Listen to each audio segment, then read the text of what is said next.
starting to become a joke that I'm only blonde from about the neck down. This is me, I'm so royal. Hello and welcome to the Queendom. I'm Sarah Ingle and we're going to my hairstylist today because it has been a very long time. We're all suffering from quarantine hair and I'm gonna go get that fixed today. I also thought we could do a little Q&A. I asked you guys on Instagram what questions you have for Aspen, my hairstylist. So we're gonna ask those to her while we're working on my hair. So see you guys there. This is Aspen. Hello. Basically, we are doing all balayage. We've got a nice little black hole underneath here. So we're gonna be doing a full balayage, blonding her up, Rapunzeling her up. So we'll have a little bit of root so that it grows out nice and soft. And we're at my salon, Carson Salon, wrap in, and we're gonna get rid of all of this deep, dark black hole. Yes. You ready? Yes, we're ready. Woo. Going to pull up responses. I have really damaged hair from straightening it for years. How do I help my hair? A lot of people think that you need to add protein to your hair to make it stronger, which is somewhat true if you're doing heat damage and chemical damage to your hair. Going forward, if you're still straightening your hair, you need to use a shampoo that has heat protectant as well as a spray when it's damp that has heat protectant, and then once your hair is dry, you can use a dry heat protectant. So you need to have like every step of the way heat protectant and UV protection in your shampoo, conditioner, and styling products. I love that the first thing you mentioned was protein because I've literally just been reading these studies on protein. Yeah, so if you have too much protein, your hair can actually break off. Yeah, so that's what I was reading. It's like this balance. If you go too far one direction, you can think you're helping your hair and then you not. Right. If you have a shampoo, conditioner, or a treatment that has protein in it, you want to switch off. So if you wash your hair like 3-4 times a week, you want to only use that treatment like once a week. How do you get longer hair and do hair gummies work? Hair gummies don't work. I'm so glad you agree with me on that one because I was like, if you like them, I'll just be quiet. When it comes to growing your hair out, you want to color it less, you want to heat style it less, and you want to wash it less. Those are the 3 main keys to growing your hair long. And don't touch it. I'm trying to think the last time I used heat on my hair. Exactly. I don't even know. Exactly. And that's why you have long hair. How long is it best to not have a haircut? So that's a loaded question. That's a controversial question, right? Sarah and I were just talking about the fact that when she has split ends, she trims them off, which is not what I would recommend for you to do, but I know I don't recommend it. It's not the worst idea though, because what happens when you don't get a haircut, your split ends basically start at the ends of your hair, and then the longer you go without cutting them, they start to split further and further up the hair shaft, and then they become like 2 separate hairs, and then they break off in the middle of your hair. So then you have breakage, and it's because you haven't had a haircut in 6 months. So for maintaining a shorter haircut, I say every 6 to 8 weeks. If you have a bob, it's like 4 to 6 weeks. And then if you're maintaining a cut and you're growing your hair out, then like 8 to 12 weeks is fine. What's the best way to repair hair after bleach damage? Also, any tips to stop or reverse thinning hair? Thinning hair can be a lot of different things, and honestly, thinning hair can be genetics. So there is sometimes not anything you can do about it. Hair growth products like Rogaine and stuff, they have a ingredient in it that will grow your hair while you're using it, but then the second you stop using it, all of that hair will fall out. As far as bleach damage, it's the same thing as the growth damage. And then if you're having like a bleach in tone or you have something that's really high maintenance, do something like we're doing with balayage that's a little more low maintenance. So I have a feeling we're gonna get questions about what balayage is. Yeah, balayage is what I'm doing, which is hand painting. A lot of people will label something as a balayage when really it's just a highlight with a root. So that's my biggest pet peeve of the word balayage is a French word that means to sweep because you're sweeping lightener onto the hair. I'm also using a paintbrush, and it's literally a paintbrush that you can get at like Hobby Lobby. It has like these little feathered wispy ends on it, so it creates a more blended look. I like balayage because it lifts the hair naturally. It's meant to look more sun-kissed versus like right to your root. But if you ask for a balayage in a salon and they do foils and put a root color on it, it's probably still gonna look the same, so it really just is more personal preference. I just find that balayage is a little less damaging. Oh, I was gonna ask you, have you seen that weird technique where they like blow out they take, when they're, it's like, yeah, air touch. Yeah. What is that? So air touch is really cool. So you can see here, like, these little baby hairs that come up. When I'm balayaging, when I'm sweeping up, I do that to push the baby hairs out so that they don't get lightened. Because if you lighten these and then a short piece is lightened and then it's sitting next to a long brown piece, it will look patchy. So when you do air touch, it blows out all those baby hairs and then it just gives you the longer hairs to lighten.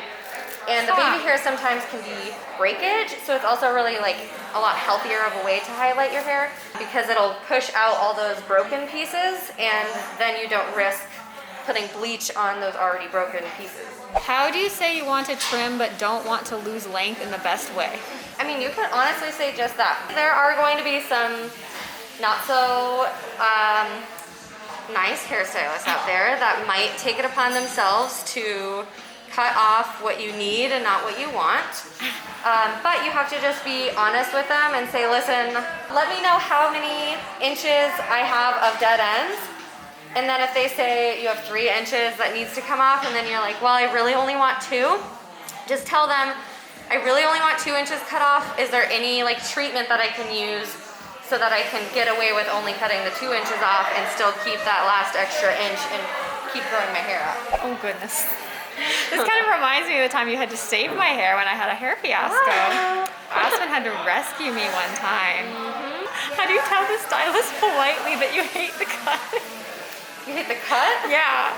Okay, well let's just go over hating your hair in general. Yes. Because that's a big one because everyone's human. Like your hairstylist is human. Sometimes, not only sometimes can they make a mistake, but sometimes your hair can react differently to the chemical process of coloring your hair, or sometimes the communication is off. Sometimes if you don't show them a picture of what you want, sometimes they will interpret something different than what you're interpreting. So communication and consultation is huge. Having as many pictures as you can to show them exactly what you want and what's in your head. Really going over length, not only saying like, I want this many inches, but like showing on yourself where you want it to lay. And then, if all of that happens and you still are unhappy with your hair, that stylist wants to know. Obviously, don't like send them a hate letter. Most of the time, they'll know how to fix it. There's so many things that we know are really simple fixes, but sometimes as a client, you don't understand that it's a simple fix, so then you're scared to like approach the situation. But don't be afraid to tell them that you're unhappy with it, or just tell them what you wanted differently. Most of the time your stylist is going to be like, oh, no problem, come back in and we'll change it. Or you can always, if you're uncomfortable with a stylist and you had a bad experience with the actual stylist, call the salon and they'll get you situated with a different person who can fix it. Best way to prevent stringy or greasy hair. Those seem like 2 very different things. Those are 2 very different things. Greasy is actually going to be really training your hair. I know I'm a very greasy haired person and I have finer hair, so it shows really easily. But you kind of just have to train your hair, which means that you have to go through greasy phases. So dry shampoo is huge. I have tried literally every dry shampoo on the market. Which one's your favorite? The Pravana Fresh dry shampoo. It has a really nice fragrance to it, but it's not like overpowering, so it helps you like feel like you're fresh and clean. But it's also not like gritty and white. So if you have darker hair and you put it on, it's not gonna make you like a white stripe on your hair. You just need to like go as long as you can without washing your hair. Because if you're washing your hair every day, it's gonna stimulate your scalp and tell your scalp to produce more oils because you're stripping its natural oils constantly. If you wash your hair every day, this week wash your hair like every other day, and then the next week go 2 days, and then keep going until you can go like a full week without washing your hair. And then use dry shampoo like 2 days of the week. And when you use dry shampoo, spray it in your hair, wait for it to absorb the oil, and then take a clean dry towel and scrub it out of your hair. So that way it's absorbing the oil, but that absorbed oil isn't sitting on your scalp. You're actually like shampooing it out. Now we've rinsed out the balayage lightener and we have shampooed her, and now we're gonna tone her. Pretty purple mixture there.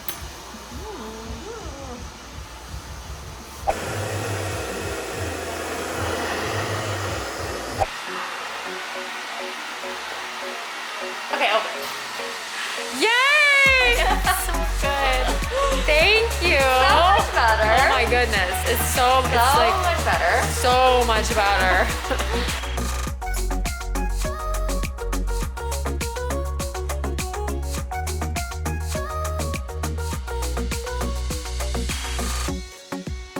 Oh my god, so pretty. Oh, I never realized how long it is until I see it straight, and then I'm like, whoa, Sarah. My face is happy under here. But now we have to curl. Oh, now we're gonna curl. So, we'll see you in a minute. Pro tip, we're doing our brush out right now. So we curled and we're letting them fully cool down before we brush them out. This is the Pravana dry shampoo, it's called Fresh. So this is what I was talking about before, how I really like it. But you can also use this as a texture spray. So we're gonna brush it out and it's gonna be like really nice and like beachy waves, but it's also gonna be like a little more flat and like soft looking and more romantic. Ooh, it looks so good. Woo! Obsessed. But then we want it to be like a little more beachy, a little more full. You can take your hair and kind of just like pull it out Oh, and then spray it like up into it, and it'll just give it some more like texture nice. and fullness.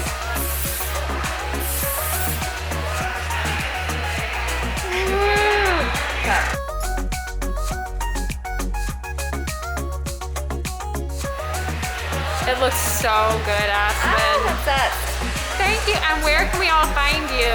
So you can find my personal page at It's Aspen Rae, R-A-E, and our salon page at Carson and Co Salon. Perfect. Yay. Yeah, thank you. Thank you.